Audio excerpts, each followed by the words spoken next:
नमस्कार. आज एका महत्त्वाच्या मुद्द्यावर बोलावंसं वाटलं मला. ते म्हणजे स्त्रियांवरती बोलावंसं वाटलं मला. काही महिलांना खूप डिसरिस्पेक्ट मिळतो. सतत डिसरिस्पेक्ट मिळतो. मग तो का मिळतो? आणि तो डिसरिस्पेक्ट परत होऊ नये यासाठी तुम्ही काय करू शकता? एकतर तुमच्यासोबत जर अशा काही गोष्टी घडतायत तर प्लीज त्या अशा लेट गो करू नका. काही गोष्टी लेट गो करण्यासारख्या नसतात.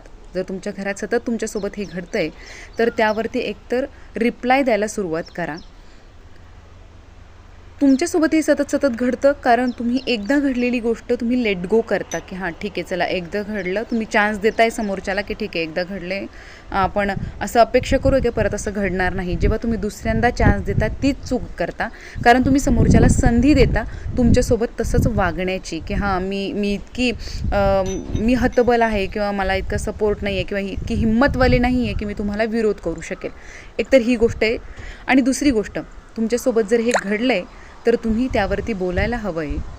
खूप अग्रेसिव्हली नाही, खूप गोडीत नाही, पण तुम्ही हे सांगायला हवं आहे की तुम्ही माझ्यासोबत जसं बोललेत ते प्लीज मला हे परत चालणार नाही.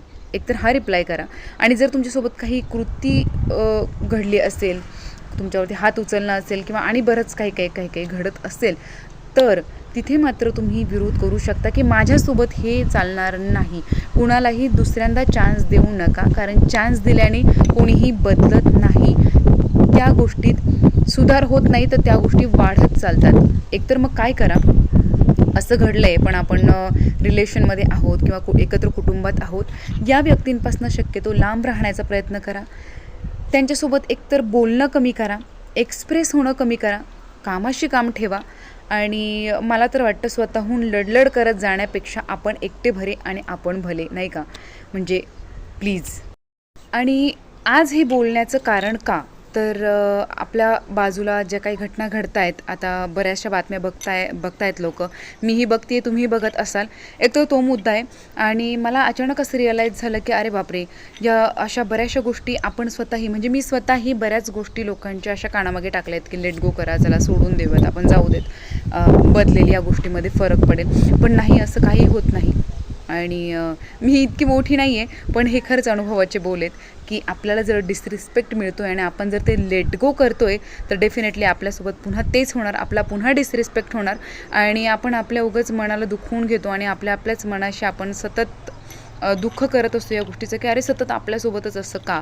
तर ती चूक ही आपलीच आहे, लोकांची नाही आहे. आपण लोकांना ती जागा देतो, ते चान्स आपण स्वतः देतो. तर प्लीज स्वतःचं रिस्पेक्ट स्वतःने वाढवा. जेव्हा आपण स्वतःला रिस्पेक्ट देतो ना, आपोआप लोक आपल्याला रिस्पेक्ट देतात. तुमचं राहणीमान, तुमचं वागणं, तुमचं बोलणं, तुमचं एक्सप्रेस होणं आणि ज्यावेळी प्रसंग आला आहे त्यावेळी तुम्ही काय रिॲक्ट करताय हे सुद्धा तितकंच महत्त्वाचं आहे. सिच्युएशनच्या वेळी जर तुम्हाला सुचत नाही आहे काय करायला पाहिजे किंवा या ठिकाणी मी काय रिॲक्ट करू, बऱ्याच जणांचा स्वभाव असतो की त्यांना रिॲक्ट कसं व्हायला पाहिजे हे लक्षात येत नाही. मलाही असं होतं कधी काही वेळेला, आणि बरेच वर्ष होतं. आत्ता मला जसं मी मोठी होते, जसजशा गोष्टी कळत आहेत तर त्या गोष्टींमध्ये थोडंफार सुधारणा होते. पण शांतता शक्यतो त्यावेळी ठेवायची. मोठा श्वास घ्यायचा आणि विचार करायचं, कारण भावनेच्या आहारी रागामध्ये आपण त्या गोष्टी नको बोलून जायला. तर शांततेत आपण त्या गोष्टीचा रिप्लाय देऊ शकतो. तर विचार करा आणि स्वतःमध्ये सुधार करा. स्वतःला रिस्पेक्ट द्या, जेणेकरून जगही तुम्हाला रिस्पेक्ट देईल. आजच्यापुरतं इतकंच. Bye bye.